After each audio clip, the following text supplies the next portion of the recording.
I confronted my best friend for having an inappropriate relationship with his mother. It was the biggest mistake of my life. My best friend, who I grew up with, used to get teased a lot about being a mama's boy. He's always had a very weird relationship with his mother.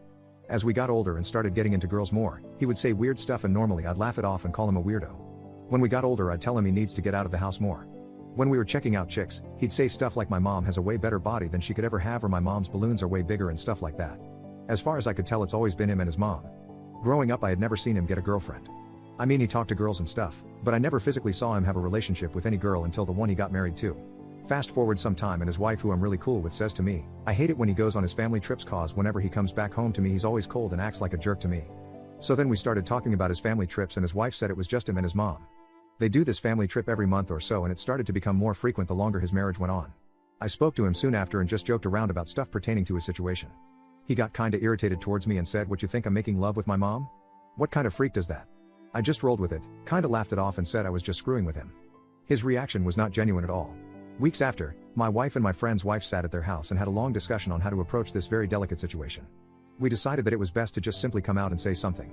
Talk about what is going on and what we are feeling. His wife definitely wanted to talk about everything, but she didn't want to do it alone. So, she asked if we could sit in with them and let her get down to what's really going on. Fast forward to that day and we come over to have an intervention. I'm sitting with my wife on one couch and him and his wife are sitting on the other couch watching TV and talking. His wife grabs the remote, turns the TV off and says we need to have a talk, all of us. For some reason she chose to completely ignore everything we went over. How we were going to try and break the ice and lightly touch on the situation and try to be welcoming, warm and understanding. How we set up little spaces so we could backtrack and everything. But no. She just went straight for the throat with, what's going on with you and your mother? You need to be honest with me. Everything we planned went right out the window within the very first few seconds. It was like she was attacking him, backing him into a corner instead of trying to be there for him. I was angry, I won't lie, but it's his wife so I couldn't say anything. She continued bombarding him with all these questions and accusations. When she finally let up, I was able to quickly get in and try and bring the volume of the room down a bit. I brought up stuff from our past when we were kids and in school. I also talked about some of the things he said that seemed off in his behavior that was awkward. I laughed a little and threw in a few jokes and thank goodness my wife was there to laugh and back me up. But his face. He had this look of disgust and defeat. He never commented back on anything, not a single peep. He just sat there quietly, festering in his own misery.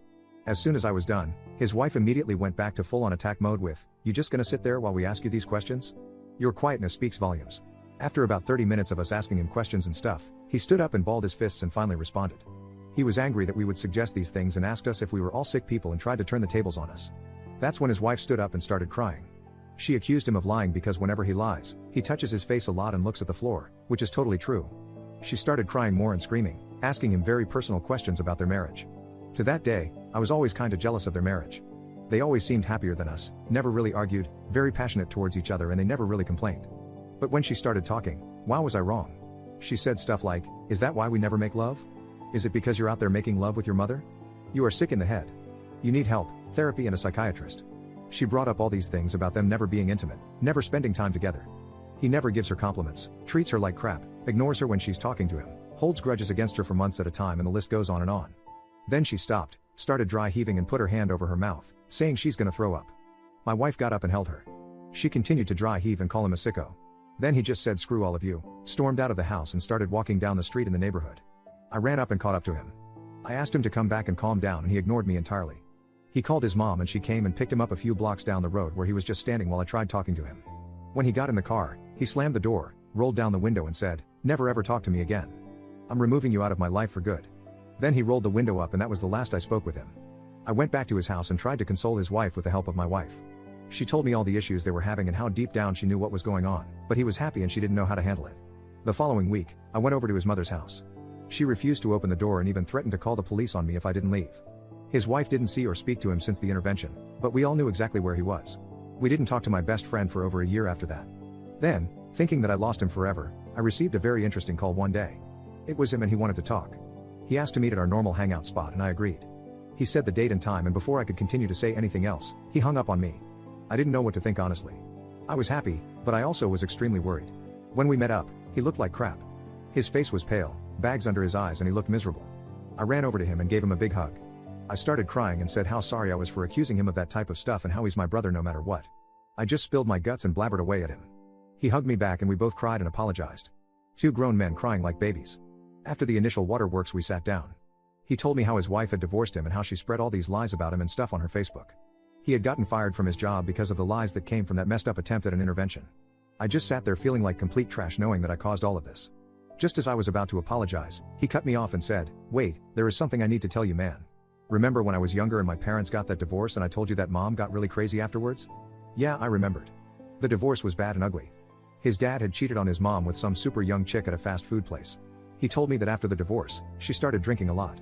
Sometimes she wouldn't even be able to take him to school or go to work the next day because she'd be so sick. The drinking only got worse. Then one day when he was 15 and sleeping in his bed, his mom came home super late and came into his room completely hammered. She then SA'd him and had the audacity to snuggle up in bed with him and pass out. After that night, she'd drink, get drunk and then SA him. When she was sober she'd act like nothing happened. She even started telling him that he was the man of the house and that he had certain responsibilities.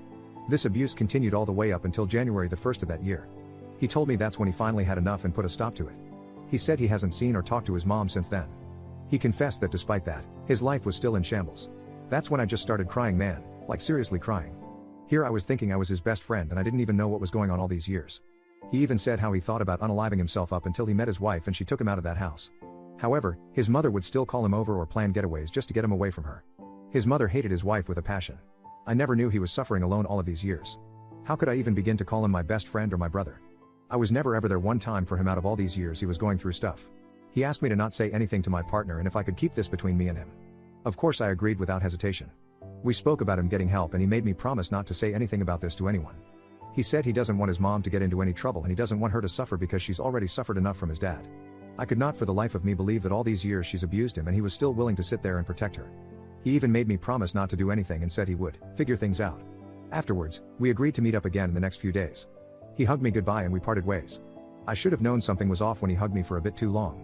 A few days later, I got a call from his mom hysterically crying, "It's all your fault." He had unalived himself that night.